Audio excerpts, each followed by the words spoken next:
last few years as a ministry, we have felt led to open our Bible studies up to both men and women. With the message of reclaiming your heart, or even the other studies that we've written, they have just felt like messages that don't have a gender. We all have hearts. We all know what it is to experience disappointment and loss. We know what it is to have financial crises, or health crises, or even marital crises. And so, as we take this journey, our hope is to bring men and women with us as we fight for their hearts. 30 years ago, I went through a very painful divorce, and I had sort of walked away from the church, but not totally. I started dating a beautiful man that sang in the choir at a local church, and my children and I started attending that church.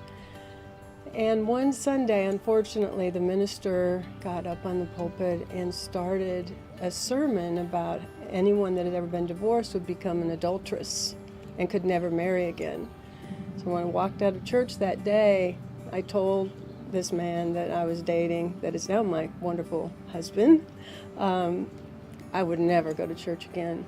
I'm not an adulteress, and I just can't do this. It pierced my heart, it broke my heart, and I walked away from God that day. I have two beautiful children. Aaron is my son, and Andrea is my precious daughter. She's my spiritual leader. If it wasn't for her, I would have never found God again. She has been trying to entice me into going to Bible study with her, and I refused and said, no, I am done with church. I am not interested in that. I am not going. And she said, Mom, if you would just come and listen to Denise, you would feel so good. It'd make you feel wonderful. I said, I feel fine. I don't need it. But one day I thought, okay, I'm going to go. She keeps asking, so I'll never forget it. When I walked into the church that morning, I felt the Spirit. It just overwhelmed me. It exuded. It was just pouring out of everything in there. The lights, the candles, the seats, the women that I was surrounded by. And then the praise worship started, and I started crying. I couldn't stop. I was just so overcome. And my daughter had her arm around me, and I was thinking, what's happening to me? I'm not sad. And she said, the Spirit, you're feeling the Spirit. And I went, wow, I can't believe this is happening. And then I listened to Denise's presentation, and I was just overcome, and I just couldn't wait to come back again and again and again. I just couldn't get enough. It was just like I was this empty vessel that was being filled for the first time in my life. And it wasn't because I didn't believe in God. I always believed in Him, but I didn't accept His grace, and I didn't let Him in my heart.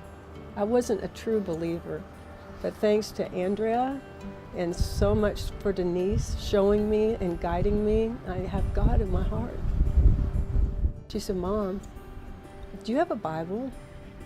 I said, well, I have my Bible that my mom and dad gave me. She said, no, do you have your own Bible? I said, no, I don't. I kind of felt ashamed for a second. I never thought about buying a Bible.